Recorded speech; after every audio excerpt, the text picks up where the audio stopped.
Hello everybody, welcome back. I wanted to share with you some of this morning's drawing efforts. You may have seen over the weekend, I finally got my delivery of these Derwent Inktense, these are the extra XL blocks. And these are basically like the Inktense sticks, but they are much larger. They're a good, like, half an inch, maybe 3/4 of an inch of a cube of product versus the 1/4 inch that the smaller sticks are. And so I set about playing with them on my drawings. Now I have piles and piles of drawings all over the studio right now. So none of the drawings that you're going to see right now were started and finished today. They were merely embellished with some of the Derwent and a few other products that I'm going to share with you. So, and these are all a different combination of things, whether they be blind contour drawings from memory or layered or repeated patterning from blind contour drawings. In this case, this fox was shrunk down and inverted to become this fox down here. So there's a little bit of patterning or repetition that might be happening in them, as well as various collage elements that you're going to see. Some of these might be prints that were pulled from a drawing. There's a whole bunch of different things going on here. So I'm just going to step through them. Any of the pages that have these serrated or notebook edges, this is Canson mixed media paper, which I really, really love. So this piece was a tracing of a blind contour drawing, and like I said, I manipulated it so I have a little echo or a smaller fox down here, and there's also some butterflies. But what I did, and I want to bring it in really close so you can see there's actually texture in this piece. I went in with some of the black Derwent Inktense and really dirtied it up, and I find this is exciting.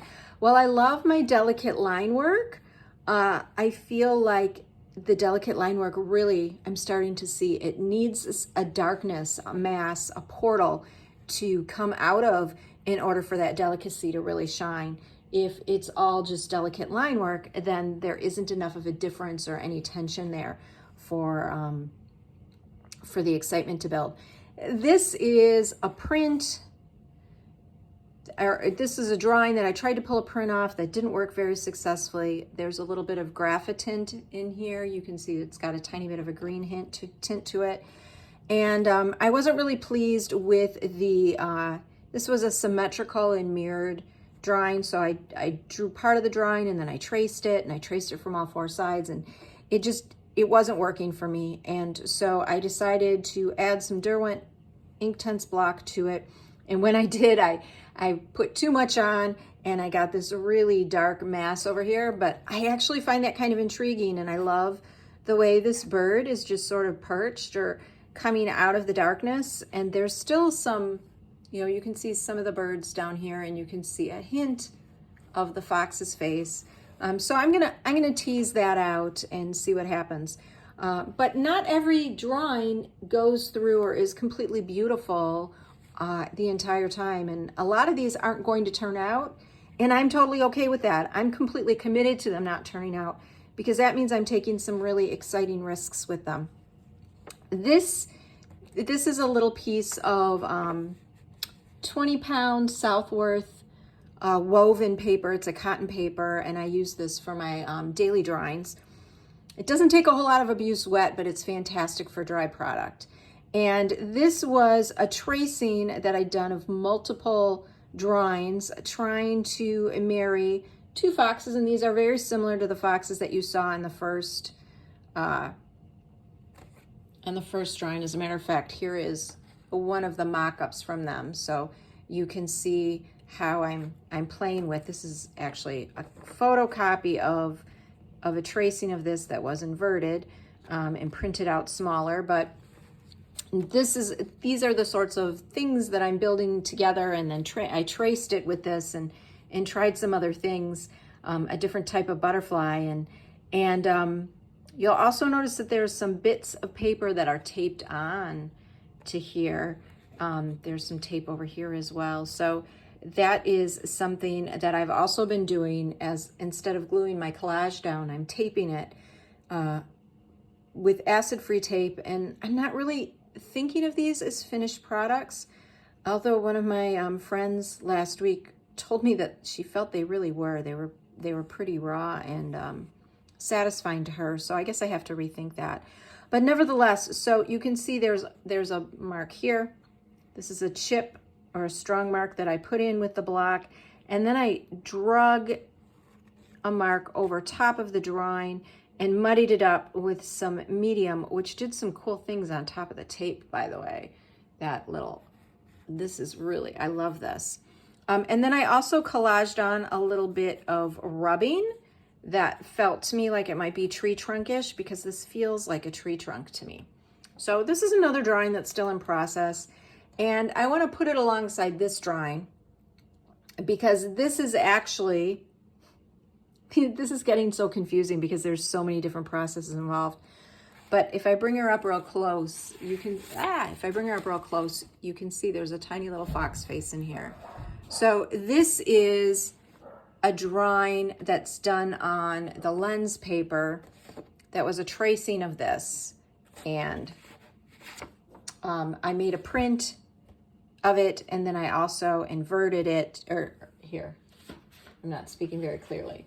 I made a print, and this is the print of this original plate, which I then glued to some watercolor paper and continued to manipulate with ink, with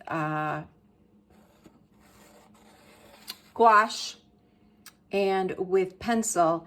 And I really love how the fox is almost completely faded. And I think I just want to tease her out and soften those. The lines feel a little strong when you get in close, and I'd like them to be softer, not as crisp. So I'm going to continue to play with this one some more, but I really feel that there's a lot of promise here in this piece. This is an older drawing from a couple weeks ago, and it felt kind of sappy. I was using the vignette pattern, and these foxes are very similar again to, you know, this fox right here that I've drawn. These are all different variations of the same blind contour drawing. And this was one of the exercises where I was mirroring, you know, I was taking a tracing and then I was inverting it or flipping it and creating a staccato rhythm. So this was one of those drawings and it just wasn't working. So why not? Let's throw some ink tints on here. And I really love the drama that's happened now, that half of this drawing is in a darker value. That sensitivity, that tenderness, it doesn't feel really sappy any longer. So this is kind of interesting, and I'm going to continue to play with this one. This one I think is finished. This is a blind contour drawing from about a month ago, and I've just continued to manipulate it. It was done over top of a self-portrait. This was actually the side of my face, and there's a mouth here. It was a blind self-portrait. So there's elements of the human anatomy in here, but the eyes became fox eyes. The nose, you can see a hint of my nose underneath here. Nose became a fox nose. It feels like I'm wearing a mask, and I quite like this. And so this on the edges here, this is one of the colored, this is one of the green, sort of the army green Derwent ink tints on this one. This piece is a real hot mess. It needs a lot of work. And one of the things that I'm thinking about with this is interrupting that bird shape, maybe letting the fox go, but also looking at these other things that are happening on the paper and connecting these shapes to some other stuff. Like this feels almost like it could be a bird shape that's flying in, or maybe it's a seed pod. I'm not quite sure what. But what I'll probably do with this one is go in with some collage elements to really boost my lightest lights, because I don't have a whole lot of them, and deepen my darkest darks. And then it might become more obvious to me where this one needs to go. This one is a hot mess, but I think it, you know, in the interest of being transparent, I think it's important to show you ones that I'm not so excited about. And really the pieces I'm not excited about means that I can take a bigger risk. Like I was wondering what would happen if I went towards purple. And this is really too vibrant of a purple. And it was it was the purple stick from the Derwent box. But I can certainly tone it down. So realizing that my inclinations are leading towards more muted versions of these deeply saturated colors. Here is one of those collage pieces where you can really see the influence of, like I mentioned earlier, adding my lightest lights and my darkest darks to a design that feels like it's mostly mid-value, and see what's going on here. And in this one, I'm playing with slowly building up just a small skim of color right here to sort of accent that eye. Part of me thinks that I may want to go in later and paint a green eye, but I'm going to hold off on doing that for now. And the bird shapes have really gotten dirtied up and lost in here. And I kind of like that because the fox is dissolving as well. So this one's got some interesting passages, and I'm intrigued by her. This is another one that was a hot mess, and so I just went in and did a blind contour fox over top of what was already there, and realized that somehow I created sort of an inverted echo. This fox was here on the page first. This was the one that I drew in blindly with the Derwent, and now I have all this dirtied muck down here. But I'm gonna pull out the staccato thing here and figure out what needs to happen in this space down here. My bird is too big, she needs to go. And I think that because I have some really nice lighter values up here, that I kind of need a repetition of it down here. Just not sure what form that's gonna take yet. And this one's got my heart right now. So this is a printing plate, because this deli paper is glued down. The printing plate was a failed attempt at pulling a print with graphitint pencils. And it also was one of my mirrored drawings, meaning I drew part of the fox and then I folded my deli paper over and traced it and created a symmetry or a reflection in the design element.